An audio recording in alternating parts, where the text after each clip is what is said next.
तमाम सामीन को मेरा सलाम। आज चंद बातें हो जाए। मैं अपनी तबीयत का जिक्र आपसे करने वाला हूँ ताकि तमाम लोगों को ये बात अच्छी तरह से याद हो जाए कि खुदा ने तमाम लोगों को एक जैसा नहीं बनाया है। रंग रूप भी अलग अलग होते हैं और हर आदमी की ख्वाहिश भी अलग अलग होती है। क्या हर आदमी को विदेश जाना पसंद है? ऐसा कह नहीं सकते। हाँ, अलबत्ता हम ये कह सकते हैं कि बहुतों को विदेश जाना पसंद है। मगर जहाँ तक मेरा सवाल है, मैं कभी ये नहीं चाहता था कि मेरे मादर वतन को छोड़कर कहीं और मुल्क में काम करूं, नौकरी करूं या और धंधे में लग जाऊं। ये ख्याल कभी पैदा नहीं हुआ। मगर हम देखते हैं कि कई लोग फॉरेन में पढ़ना भी चाहते हैं, फॉरेन में नौकरी हासिल करना चाहते हैं, फॉरेन में ज़िंदगी बसर करना भी चाहते हैं। पसंद अपनी अपनी, ख्याल अपना अपना। इसे हम माने तो बेहतर है। मैं कारोबार में था। हमारी कंपनी थी KH अजीज़ एंड कंपनी। इसमें 3 पार्टनर्स थे। मरहूम अजीज़ भाई, मरहूम हाई भाई और अहकर। लगभग 10 साल ये कंपनी चलती रही। ये एजेंसी भी करते थे। एजेंसी में भी हमारा कारोबार अच्छा रहा। ये ट्रेंड एक्सपोर्ट भी करते थे, हमें कोटा भी मिला और इसके साथ साथ हमारी एजेंसी भी अच्छी थी। हॉलैंड को, स्विट्ज़रलैंड को, हांगकांग को, इटली को लेदर्स ख़रीदते थे। मुख्तलिफ़ किस्म के लेदर्स, नापा भी ख़रीदते थे, स्वेट्स भी ख़रीदते थे और अपर भी ख़रीदते थे। वो ज़माना ही कुछ और था। पिरामिड में कारोबार बहुत था। सवेरे सुबह की नमाज के बाद से पिरामिड में हलचल शुरू हो जाती थी। लारीज आने लगते थे, माल उतारे जाते थे, सब कुछ होता था और रात गए तक गुड़ों में भी काम भी होता था। बहुत ही बिजी पिरामिड मार्केट। अब जब हम जैसे लोग पिरामिड जाते हैं तो हमारा दिल दर्द से भर जाता है, क्योंकि सूना सूना नज़र आता है। न जाने पिरामिड को क्या हो गया। हाँ, शूज़ की दुकानें हैं और होटलें हैं।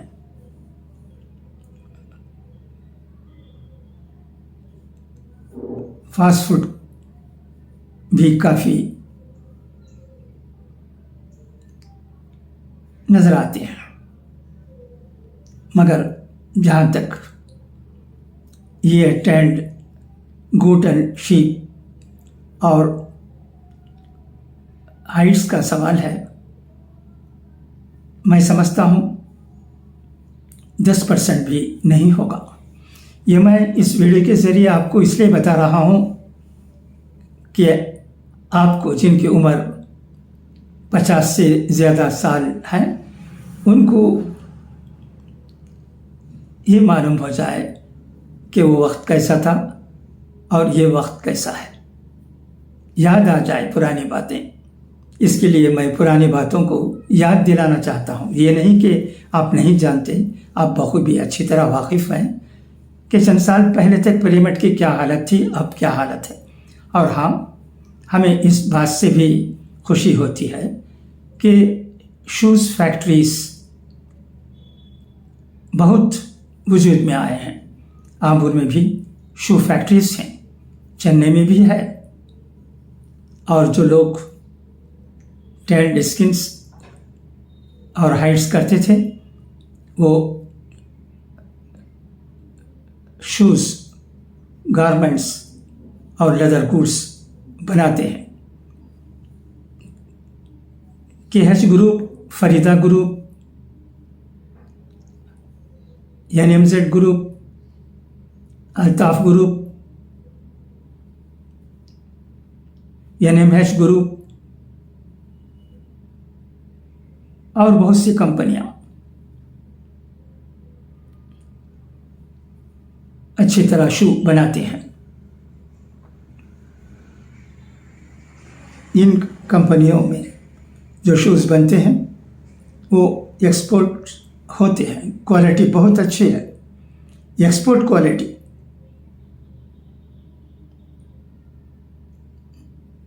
इससे हज़ारों लोगों को नौकरी मिल रही है। अगर हम ये ट्रेंड में होते तो मैं नहीं समझता कि इतने लोगों को नौकरी मिलती।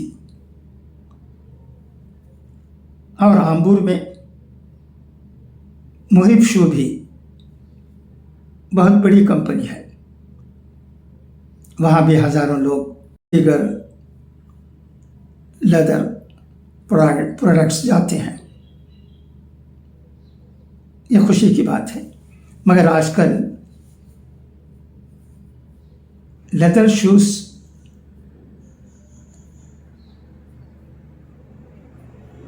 की ऑर्डर्स में मैं समझता हूँ कमी आई है और नॉन लेदर फुटवेयर बहुत पसंद किया जाता है।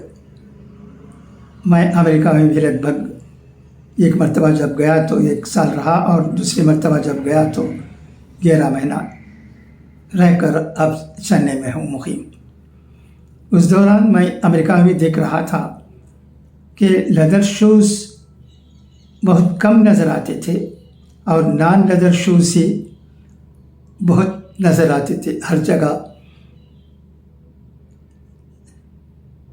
यही हालत थी। तो आंबूर के लेदर शू मैन्युफैक्चरर्स भी मैं समझता हूँ कि नॉन लेदर शूज़ की तरफ भी ज़्यादा से ज़्यादा मायल होंगे और जो दुनिया में जो डिमांड है उसे पूरी करने की कोशिश करेंगे ताकि हमारा भी फ़ायदा हो सके, यानी एक्सपोर्ट करने वालों का और इंपोर्ट करने वालों का भी फ़ायदा हो सके और लोग भी सस्ते शूज़ ख़रीद सकें। नॉन लेदर शूज़ कम दाम में अमेरिका में भी दस्तयाब हैं। मुझे यही देखना हुआ। एक और बात भी मैं इस वीडियो के ज़रिए कहना चाहता हूँ। मैं शुरू किया ही था ये कहते हुए कि हर आदमी की ख्वाहिश अलग अलग होती है। मेरी ख्वाहिश कभी फ़ॉरेन जाने की नहीं हुई। हमारे कस्टमर्स भी चाहते थे कि मैं उनसे मिलूं, मगर मैं इसे ज़्यादा पसंद नहीं करता था और इस की वजह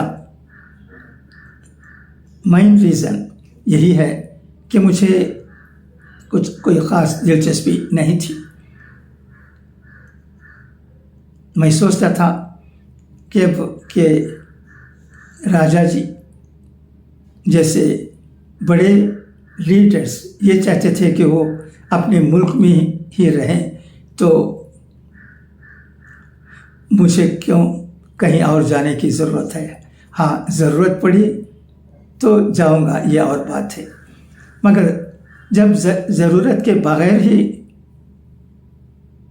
گھر بیٹھے ایکسپورٹ آرڈرس ملتے ہیں، یہ ایجنسی بھی چلتی ہے. ایجنسی جتنی بھی ملی وہ گھر بیٹھے ہی ملی، فارین جا کر تو نہیں ملی جہاں تک مجھے یاد ہے. تو پھر جانے کی کیا ضرورت ہے؟ اس وقت ایک حالت بھی تھی کہ بائرس یہاں ایکسپورٹرس کو دیکھنے آیا کرتے تھے. چنئی میں بھی بڑی کمپنیاں ہوتی تھیں، ان کے پروپرائٹرس کو یا پارٹنرس کو دیکھنے کے لیے فارین بائرس آیا کرتے تھے. تمل ناڈو کے اٹینڈ ایکسپورٹرس کبھی کبھار ایگزیبیشن وغیرہ میں شرکت کرنے کے لیے یوں تو فارین چلے جاتے تھے، مگر انہیں کوئی خاص دلچسپی نہیں تھی. وہ یوں ہی گھومنے پھرنے کے لیے جاتے تھے، آرڈر لینے کے لیے کم اور تماشا دیکھنے کے لیے زیادہ، کیونکہ انہیں سیل کرنے میں کوئی دقت ہرگز نہیں تھی. میں دہراتا ہوں، سنیے گا، آج آرڈر لینے کے لیے کیا کیا پاپڑ بیلنے پڑتے ہیں، مگر وہ زمانہ یہ ایکسپورٹ کا ایسا تھا کہ لوگ امپورٹرس پیچھے پڑتے تھے.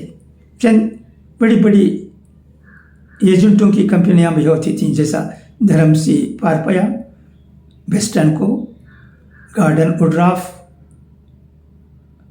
اور کئی لوگ بھی ایجنسی کرتے تھے. وہ سب ایکسپورٹر کے پیچھے پڑتے تھے. سویرے منڈیوں میں کئی لوگوں کی آمد ہوتی تھی اور آفرس لے جاتے تھے. آفرس بھی مشکل سے دیتے تھے. کسی کو 100 بیل کی ضرورت ہے تو کہیں گے کہاں 10 بیل دیتے ہی کہیں گے. یہ ماحول تھا. ہاں یہ زیادہ کوانٹٹی دینے والی کمپنی 1-2 کمپنیاں تھیں. ان میں جو کمپنی میرے ذہن میں آتی ہے وہ ہے یہ عبدالشکور اینڈ کو. ان کے پاس ہمیشہ E10 اسٹاک میں ہوتا تھا. 100 بیلز بھی دیتے تھے. میں اس وقت سی محمد اکبر اینڈ کمپنی میں تھا. جب آفرز کے لیے میں فون کروں گا تو مرحوم یہ رفیق احمد صاحب سے بات ہوتی تھی. پوچھیں گے مکیے میسیج وندر کے بولے کریں گے. عام بولوں گا تو میں کہوں گا الران کے لیے آفر ضرورت ہے، 100 بیل ضرورت ہے. تو وہ بولیں گے اپنے مخصوص انداز میں. دیکھیے اس زمانے کی باتیں، لوگ کتنے اچھے ہوتے تھے، با اخلاق. نہ بابا ویکٹ چل رہے ہیں، والد صاحب سے پوچھ کر بولتا ہوں کہیں گے. اور اسی دن شام کو یا تو وہ فون کریں گے یا ہماری کمپنی سے فون جائے گا تو وہ جواب دیں گے. 100 بیل بھی آفر کریں گے. یہ حالت تھی. جہاں تک مجھے یاد ہے